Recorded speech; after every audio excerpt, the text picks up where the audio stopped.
ஸ்டார்பக்ஸ்னு சொன்னாலே நம்ம எல்லாருக்கும் என்ன ஞாபகம் வரும்? நல்ல சூடான காஃபி இல்லையா? ஆனா அவங்களோட $1 பில்லியன் வெற்றிக்கு காரணம் காஃபி மட்டும் இல்ல. நம்ம பாக்கெட்ல இருக்கிற ஒரு சின்ன ஆப். அந்த ஆப் எப்படி இவ்ளோ பெரிய மாற்றத்தை உருவாக்குச்சுன்னு தான் இன்னைக்கு நாம பார்க்க போறோம். முதல்ல ஸ்டார்பக்ஸ் எவ்வளோ பெரிய நிறுவனம்னு பாருங்க. 2022 கணக்குப்படி உலகம் முழுக்க கிட்டத்தட்ட 36,000 கடைகள். சும்மா யோசிச்சு பாருங்க, இது பல சின்ன நாடுகளோட மொத்த ஹோட்டல்களின் எண்ணிக்கையை விட அதிகம். இப்போல்லாம் தெருவுக்கு தெருவு ஒரு காஃபி ஷாப் இருக்கு. இப்படிப்பட்ட ஒரு போட்டியான உலகத்துல ஸ்டார்பக்ஸ் மட்டும் எப்படி தொடர்ந்து டாப்ல இருக்கு?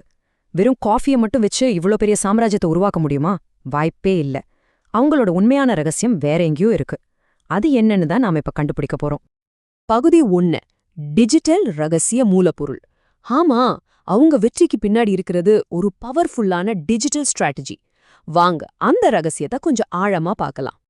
நிறைய பேர் நினைக்கிற மாதிரி பதில் அவங்க காஃபியோட சுவையில இல்லங்க, அது டெக்னாலஜில இருக்கு. குறிப்பா ஒரு மொபைல் ஆப்ல. இதோ அந்த ரகசியம், அவங்களோட மொபைல் ஆப். யோசிச்சு பாருங்க, 2009ல ஸ்மார்ட் போன் எல்லாம் அப்போதான் பரவலாக ஆரம்பிச்ச டைம்ல ஸ்டார்பக்ஸ் தங்களுக்கென ஒரு ஆப்பை வெளியிட்டாங்க. மத்த கம்பெனிங்க இதை பத்தி யோசிக்கிறதுக்குள்ளேயே 2011ல ஆப் வழியா பேமெண்ட், 2014ல முன்கூட்டியே ஆர்டர் பண்ற வசதின்னு அடுத்தடுத்து களத்துல இறங்கிட்டாங்க. இது அவங்கள மத்தவங்கள விட பல வருஷம் முன்னாடி கொண்டு போய் நிறுத்துச்சு. பகுதி 2, ஆப்பின் உள்ளமைப்பு. சரி, ஒரு ஆப் எப்படி ஒரு கம்பெனியோட தலையெழுத்தே மாத்த முடியும்?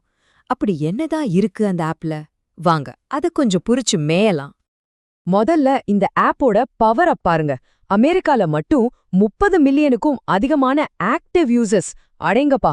பொதுவா பேமெண்ட் ஆப்புகளுக்கு தான் இவ்ளோ பெரிய யூசர் பேஸ் இருக்கும். ஆனா ஒரு காஃபி பிராண்டோட ஆப் இந்த சாதனைய செஞ்சதுதான் இங்க ஆச்சரியமே. இந்த ஆப் ஒரு வசதி வளையத்தை உருவாக்குது. சிம்பிளா சொல்லணும்னா, நீங்க காஃபி வாங்குறதுல இருக்கிற ஒவ்வொரு சின்ன சின்ன தடையும் நீக்கிறது தான் இதோட ஒரே வேலை. ஆர்டர் பண்றதுல இருந்து பணம் கட்டுறது வரைக்கும் எல்லாமே ஒரே இடத்துல நடக்கிறதால கஸ்டமர்ஸ் யோசிக்கிறதுக்கு கூட டைம் கொடுக்காம அவங்கள திரும்ப திரும்ப உள்ள இழுக்குது. இந்த 2 காட்சியையும் கொஞ்சம் பாருங்களேன். இடது பக்கம் கடுப்பேத்துற ஒரு பெரிய கியூ. ஆனா வலது பக்கம் பாருங்க, ஆப்ல ஆர்டர் பண்ணிட்டு கெத்தா நேரா போய் உங்க காஃபியை மட்டும் எடுத்துட்டு வரீங்க. இந்த ஒரு அனுபவத்துக்காகவே மக்கள் திரும்ப திரும்ப இந்த ஆப்பை யூஸ் பண்றாங்க. இதுதான் அந்த வசதியோட பவர். ஒரு யூசர் சொன்ன இந்த வார்த்தையை கேளுங்க.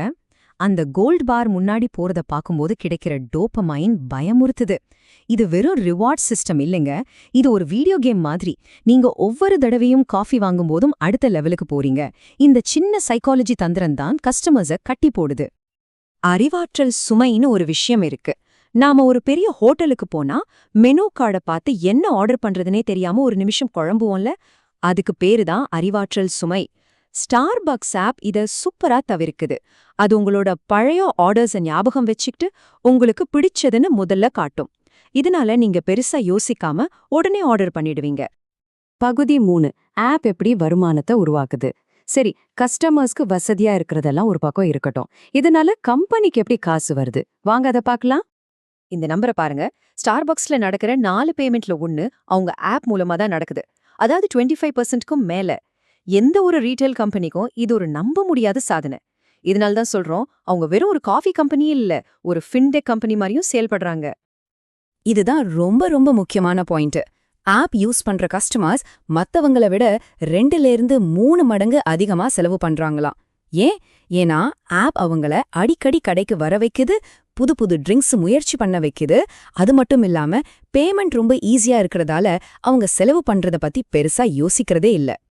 ஸ்டார்பக்ஸோட மொத்த வருமானத்துல 82% அவங்களே நேரடியா நடத்துற கடைகள்ல இருந்து தான் வருது.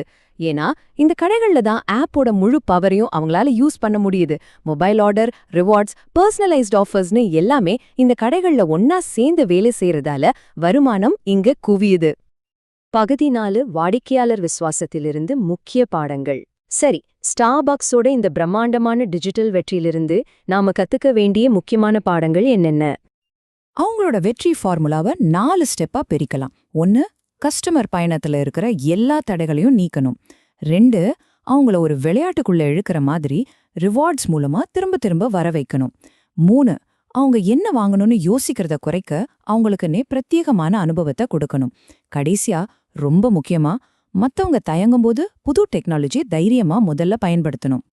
ஸ்டார்பக்ஸ் காஃபி வாங்குறத ஒரு சுலகமான வேலையா மாத்துச்சு. இப்போ உங்ககிட்ட ஒரு கேள்வி. இதே மாதிரி ஒரு சூப்பரான டிஜிட்டல் அனுபவம் மூலமா உங்க டெய்லி லைஃப்ல நீங்க கடுப்பா செய்யற எந்த வேலையை ஈஸியா மாத்த முடியும்? மளிகை சாமான் வாங்குறதா இல்ல பேங்க் வேலையா?